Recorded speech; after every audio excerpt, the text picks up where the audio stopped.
Never before or since has a film portrayed a clash of distinctive martial arts styles so well as Ip Man. Ip Man, Bruce Lee's teacher in real life, is the main character, as you might expect in a movie bearing his name, but his style of martial arts, Wing Shun, basically shares the role with him, becoming a protagonist you find yourself rooting for.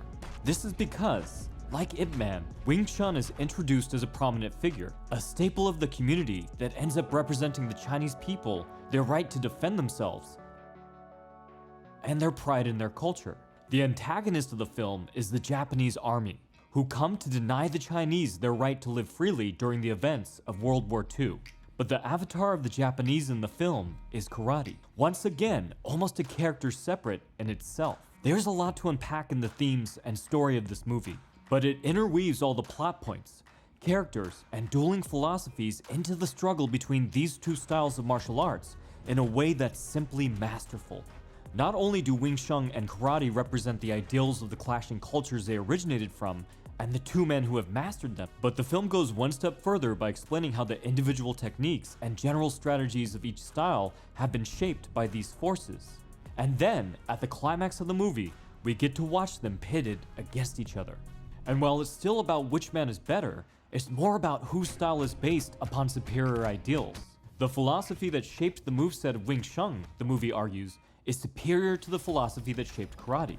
Whatever your opinions on this are in real life, in the movie it's incredibly effective, as the film does a pretty decent job explaining the fundamental differences to you step by step.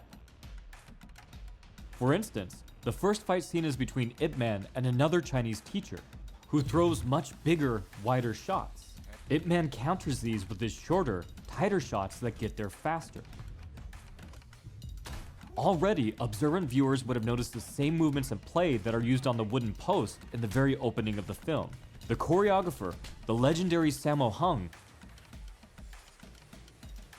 does an amazing job showing how Ip's tighter, straighter shots always get there first, illustrating one of Bruce Lee's favorite principles to extol, that a straighter punch will always beat a looping one. And we also get the second main tenet the film portrays about the style, that a very small, nearly effortless parry used with good timing can turn aside the strongest strike. Triple G vs Canelo has an incredible example of this in combat sports. Canelo's perfectly timed parry throwing Triple G's punch so far off course that many in the crowd thought he'd taken a massive blow. Because the movie gives us some very simple principles to latch onto that work in real life, when they're showcased in a more unrealistic, fantastical way, it still holds up, because there's an inherent logic to it. And if you didn't catch these principles, that's fine, because Ip Man explains it to a student just a bit later, explaining that a fundamental part of Wing Shun is effectively dispelling the force of the opponent's blow. At this point, Wing Shun is just Ip Man's passion, but then the Japanese invade, kick Ip Man out of his house, and throw the region into poverty. This is very similar to the Bruce Lee film Fists of Fury, where he fights against this same oppression, kicking a sign in half that reads, "No dogs or Chinese allowed." And just like Bruce Lee, Donnie Yen must take a stand. He eventually ends up in a tournament to avenge a friend who refused to admit defeat to his Japanese opponent, and while there witnesses another friend, the master he had dueled against at the beginning of the movie, shot in cold blood. His response? He wants to fight 10 karate black belts at the same time, which is a whole other level of pissed, coming from a character we've seen to be remarkably calm and even-headed throughout the film. It's great unspoken character development, showing that Ip Man is restrained and passive in most situations, but will absolutely fight for what's important to him, like his friends, and is taken even further in the incredible fight scene ahead. Whereas before, the Wing Shun master stopped his punches short, now we get to see his Fists of Fury unleashed. His performance, the framing, the reactions of the men playing his opponents, and the incredible sound design make it so that you can almost feel these punches connect in a visceral way. His earlier restraint is replaced with brutality, but he still keeps perfect form with cold efficiency, channeling a kind of icy rage. But I have to say, part of what makes this scene exceptional isn't what they do right, but what they don't do wrong. Because so many films and TV shows make multi-person fight scenes look just terrible, with the bad guys hanging out or flailing around in the background waiting for their turn, rather than just rushing the guy. part of any fantastical movie is to make the unrealistic seem as plausible as possible, at least within the context of the world of the film. Fighting even 2 people at once is nearly impossible in real life, but the film makes it look convincing that, yeah, 10 is possible. If I get good enough, I bet I can do that myself. To start with, multiple people all attack Ip Man at the same time. Shocking, I know. And Master Ip has to use multiple blocks at the same time to deal with each opponent, at once, or in turn. This was shown earlier in a fight with a Japanese general, who we'll get to in a moment. Even here, notice the difference in their defenses. The film is setting up these hard versus soft style contrasts very early. The choreography does something pretty slick, having the enemies happen to attack in a way that gives the characters the chance to defend with moves that naturally pair together. It looks like reinforced blocks common for kickboxing or Muay Thai, and common pairings from traditional kata.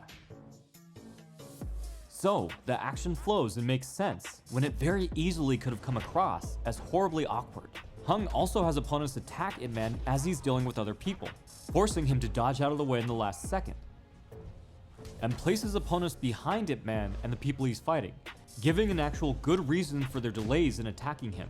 When opponents are being more passive in the background, the direction the actors are given seems to be to look as if they're waiting for a good opportunity.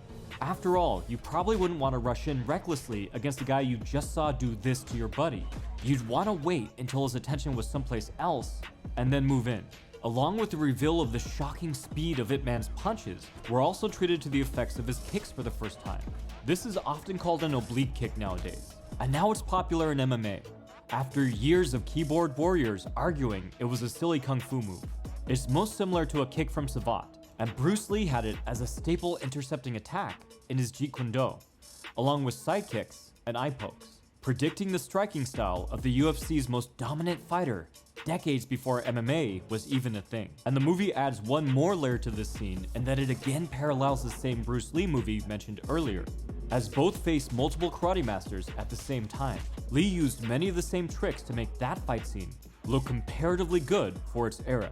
By winning, Ip Man proves his point, but draws the attention of the Japanese general holding the tournament. A lot of cool stuff happens that we'll gloss over for the sake of brevity, and eventually, Master Ip agrees to fight the general publicly. The Japanese general is the perfect villain for our hero, because he embodies the differing philosophy that will be pitted directly against Ip Man in the coming battle. The general is not entirely evil as his immediate subordinate is portrayed to be, or arguably, he's a different kind of evil. He believes in a fair fight, possessing a form of honor.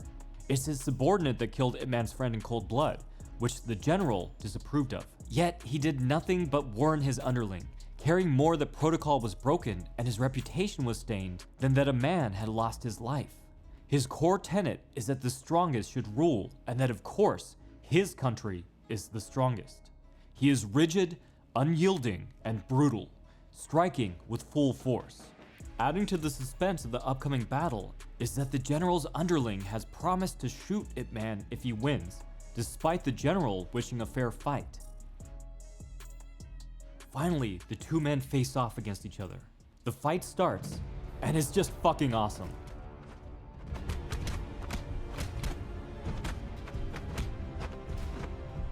After opening with some very clean karate kicks, the two get into a mid-range exchange, and you get to see the iconic upwards blocks and straight punches of karate clash with the vertical fists, parries, and traps of Wing Shun. Ip Man strikes the first blow, more signifying that he's willing to win even though it will cost him his life than a shift in momentum. His principles are the one thing he will not bend on. But from there, Ip Man has some problems. He gets pushed back by the sheer power and aggressiveness of the general, retreating in a straight line until he nearly falls off the platform. The general uses long-range strikes like sidekicks to move Ip Man back, just as the karateka Wonderboy Thompson does in the UFC today. And Ip Man gets thrown and swept by the general when he moves into close range, similar to tactics karate practitioner and MMA champion Lyoto Machida used while competing. Choosing these two dynamics as weaknesses for Ip Man is really interesting, because while certain specific Wing Shun techniques have worked surprisingly well in MMA, angular movement and grappling have proven to be major problems. I don't know if this was an intentional choice by Hung or a coincidence, but either way, our hero of course finds solutions to overcome these deficiencies by using still Wing Shun, only in a different way, Rather than get pushed back, he holds his ground, which puts him at risk of getting thrown. But he takes advantage of this by working around the general's arms as he attempts to grab him. Just like in the beginning of the movie when he was practicing on the wooden pole, Hung has again succeeded in explaining to the audience what's happening in real time, relying on a real-world tactic that makes inherent sense. Targeting the opponent as they reach for the clinch is really common in modern-day Muay Thai, but a simple and quick example to grasp comes from Pacquiao versus Hatton. Hatton looked to reach out to control Pacquiao's head, something that can seem insignificant but has the potential to set up knockouts.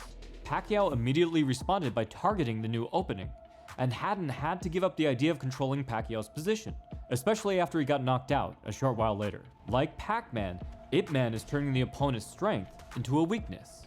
Furthermore, rather than getting pushed around by the kicks, Ip Man figures out how to negate them with his own kicks. Again, we see the oblique kick make an appearance, the Wing Shun master's mid-range tighter kicks working just as well as the general's long-range power kicks. He even intercepts the general's spin kick with a linear one, something that happens a lot more in real life than you might think.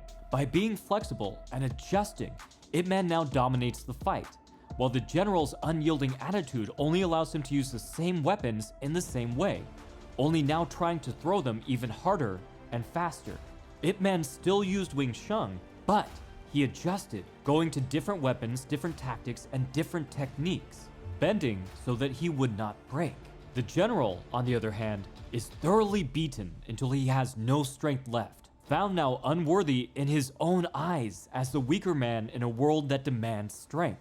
But this is not Ip Man's way. He spares his life, pays the price for his ideals with a bullet wound, escapes, and finds a happy life with his family as a teacher after the war ends. And whether Ip Man was in reality the source of them or not, Bruce Lee would go on to spread the ideals expressed in the movie, popularizing them to the extent that they became tenets of many martial arts schools throughout the world. A great movie is more than just good action. It ties the plot of the film and the ideals and motivations of the characters into the choreography, and explores how all of these develop and intersect. Rarely has this been done so well as in Ip Man. If you like good action, you should check out our martial arts comic book, Mortal Weapons. Volumes 1 and 2 are linked below. This has been one of the first times I've looked at media rather than combat sports. So let me know what you think below, and if you have any suggestions for more videos. From the Modern Martial Artist, this has been David Christian, wishing you happy training.